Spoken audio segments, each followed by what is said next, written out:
कुछ दिनों से अतिवृष्टि,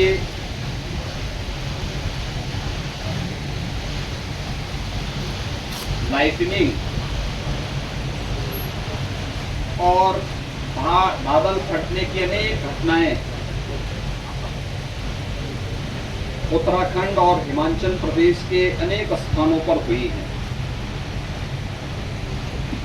अतिवृष्टि के कारण देश के कई भागों में बाढ़ से हालात काफी प्रभावित हुए हैं। यद्यपि राज्य सरकारों के द्वारा और केंद्र सरकार के द्वारा हर संभव प्रयास प्रभावित और पीड़ित परिवारों को किए जा रहे हैं। एनडीआरएफ, एसडीआरएफ और फ्लड यूनिट से जुड़े हुए तमाम जो संगठन हैं, स्वयंसेवी संस्थाएं हैं और लोकल स्तर पर भी तमाम प्रकार के प्रयास हर राज्य सरकार के स्तर पर प्रारंभ किए गए हैं। लेकिन उत्तराखंड और हिमाचल प्रदेश पहाड़ी राज्य होने के नाते जीवन अत्यंत दुर्गम और संघर्षों से होता है। वहां पे आपदा पूरे जनजीवन को प्रभावित करती है और उन स्थितियों में अगर देश का कोई क्षेत्र किसी आपदा की चपेट में है तो अन्य राज्यों से जो सहायता कर सकते हैं, ये दायित्व तो बनता है कि वहां पर हम भी अपने स्तर पर सहयोग की राशि भेज करके प्रभावित और पीड़ित नागरिकों की सहायता के लिए कुछ हाथ बटाएं और उन्हें संबल दें। आदरणीय प्रधानमंत्री जी की प्रेरणा से उत्तर प्रदेश में सफलतापूर्वक बाढ़ प्रबंधन के कार्यक्रम को लेकर के उत्तर प्रदेश सरकार, एनडीआरएफ, एसडीआरएफ, पीएसी की फ्लड यूनिट, लोकल पुलिस, विभिन्न स्वयंसेवी संगठनों, व्यापारिक और सामाजिक संगठनों की सहयोग से जहां सफलतापूर्वक इन कार्यक्रमों को आगे बढ़ा रही है, वहीं उन पीड़ित नागरिकों को भी भरपूर सहायता कर रही है जो बाढ़ से किसी न किसी रूप में प्रभावित हुए हैं। आज हम लोग उत्तराखंड और हिमाचल प्रदेश के साथ ही पंजाब में अतिवृष्टि और बाढ़ के कारण, बादल फटने की घटना के कारण जो वहां पे व्यापक जनधन की हानि के समाचार प्राप्त हुए हैं,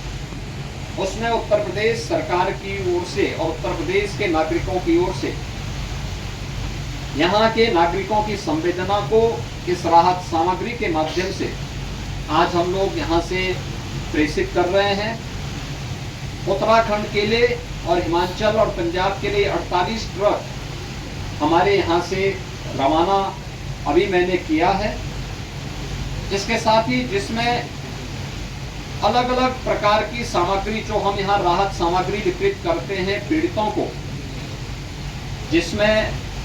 उत्तर प्रदेश के अंदर कोई भी बाढ़ पीड़ित होता है तो उसे 10 किलो चावल, 10 किलो आटा, 10 किलो आलू, सूखा चना, भुना हुआ चना, 2 किलो अरहर की दाल, चने की दाल, चीनी, तेल, नमक, रिफाइंड तेल, नमक, मिर्च, मसाला, मोमबत्ती, माचिस, डिग्निटी किट,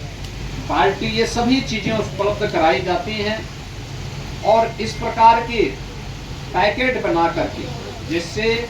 वहां पर व्यापक पैमाने पे वितरित किया जा सके, 48 ट्रकों के माध्यम से आज हम सब यहां से भेज रहे हैं। उत्तराखंड और हिमाचल प्रदेश की सरकार को राहत कार्यों में सहयोग करने के लिए उत्तर प्रदेश सरकार की ओर से 5-5 करोड़ रुपए की सहायता भी मुख्यमंत्री राहत कोष से हम उन्हें प्रेषित कर रहे हैं। ये सभी सामग्री लेकर के उत्तराखंड में प्रदेश सरकार के राज्य मंत्री कुंवर ब्रजेश सिंह जी और हिमाचल प्रदेश में राहत सामग्री और धनराशि लेकर के जा रहे हैं हमारे राज्य मंत्री श्री जसवंत सैनी जी। पंजाब में राहत सामग्री लेकर के जा रहे हैं हमारे सहारनपुर के विधायक श्री राजीव गुंबर जी। अभी ये ट्रक्स हम लोगों ने यहाँ से रवाना किए हैं, कुछ ट्रक्स यहाँ से और कुछ ट्रक हम लोग अभी हल्द्वानी की ओर से भेज रहे हैं, जिससे उत्तराखंड में आसानी से पहुँच सके। शेष हिमाचल और पंजाब के ट्रक्स यहीं से सहारनपुर से हम भेज रहे हैं, जिससे उत्तर प्रदेश सरकार की संवेदना और उत्तर प्रदेश के नागरिकों की सहानुभूति और शुभकामनाएं पीड़ित परिवारों के प्रति हम दे सकें। आज इसी कार्यक्रम के उद्देश्य से मैं यहाँ सहारनपुर में आया हूँ। बाढ़ पीड़ितों से भी यहाँ हम लोगों ने हालचाल लिया है और यहाँ पर आगे सर्वे के कार्यक्रम के भी आदेश दिए हैं। मैं इसी दृष्टि से यहाँ पर आया था। इन सभी कार्य को यहाँ से प्रेषित करने, उसकी निगरानी करने के लिए मुझे प्रसन्नता है कि यहाँ के स्थानीय हमारे मंत्रियों ने, प्रशासन ने, जनप्रतिनिधियों ने मिलकर के इस एक समय सीमा के अंदर इसको तैयार करके अभी आज उसे रवाना भी किया है। आप सबको भी इन कार्यक्रमों को आगे बढ़ाने के लिए और इस संकट की घड़ी में जो एक राष्ट्रीय चुनौती होता है, उस चुनौती की घड़ी में आप सब की संवेदना के लिए मैं आप सबको हृदय से धन्यवाद देता हूं। कल प्रधानमंत्री जी भी वहाँ जा रहे हैं पंजाब के अंदर। प्रधानमंत्री जी का मार्गदर्शन हमेशा नेतृत्व पूरे देश को मिलता है और प्रधानमंत्री जी हमेशा जब भी कहीं देश के अंदर कोई भी ऐसी बात आती है, कोई आपदा, कोई संकट आता है, तो वहाँ पर न केवल सहायता बल्कि वहाँ स्वयं उपस्थित होकर के उन कार्यों की निगरानी भी करते हैं और उस क्षेत्र में वहाँ के नागरिकों के प्रति अपना पूरा सहानुभूति और सहयोग भी उपलब्ध कराते हैं।